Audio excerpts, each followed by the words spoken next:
Hey guys, welcome to the next tutorial of ethical hacking and penetration testing via Kali Linux.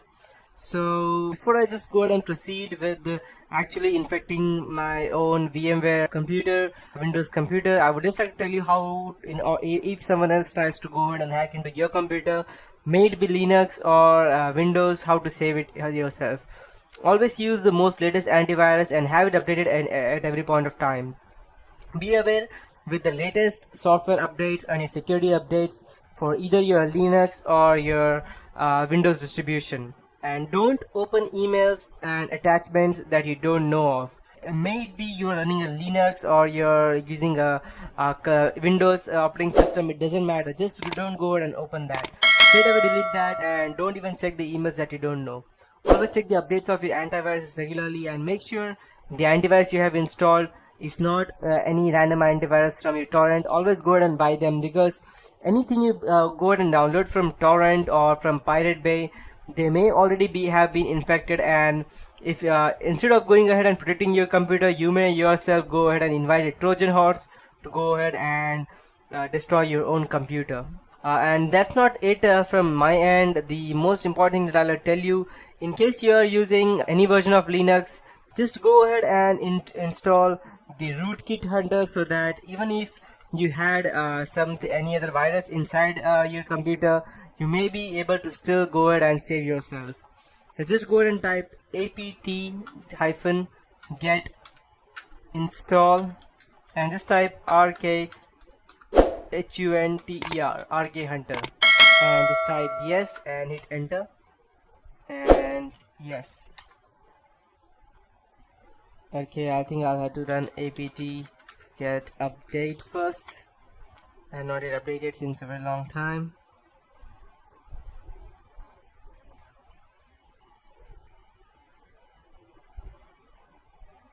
Okay, I think I'll have to go ahead and use my username password to first access my internet. Just let me start it.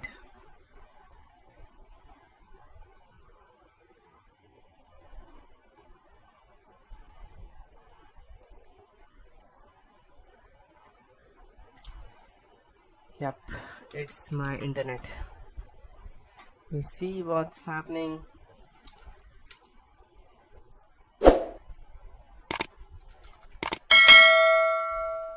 Okay, need to enter the username password, I believe.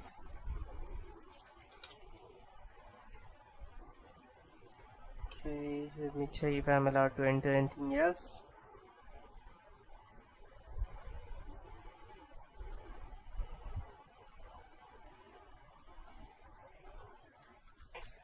Okay, I'll just go ahead and log in it over here. Okay, perfect. Proceed. Now let's check.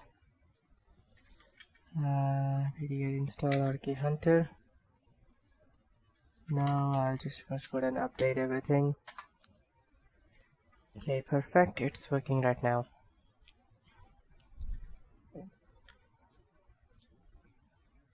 If you're using any other Linux distribution such as Ubuntu or Fedora or something like that, and you want to install RK Hunter, you can go ahead and download it from the GIT hub. I'll just go ahead and show you, or the source forge as well, as you can see. And there are different ways. I'll just go ahead and type. As you can see that there are different ways as to how you can go ahead and install the rootkit hunter in your system. This is already from the GIT hub. If you're not using Kali Linux or the source repositories, just go ahead and add them in any of your Linux distribution and then go ahead and install that. So you just go ahead and wait. Perfect. Yes. Okay, perfect. Perfect. So I'll just go down clean. Perfect.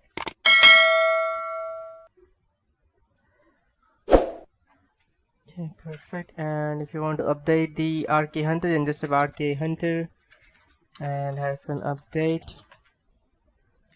Okay, inward option update. Let me check if I could run this. Okay, just go ahead and type C and it will automatically check all the commands, and it will just go ahead and detect everything, whether you have been infected or not. It will scan each and everything from over there. Perfect.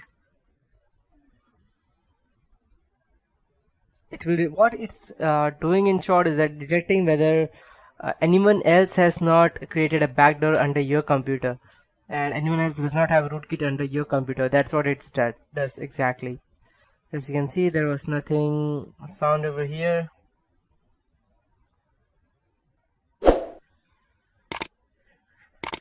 So in files and directories, let's check.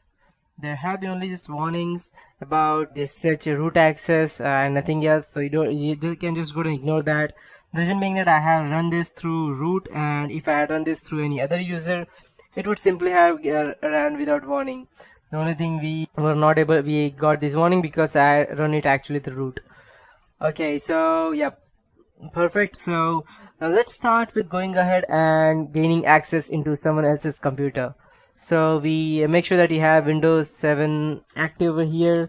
What we will be doing is that we would be creating a simple virus.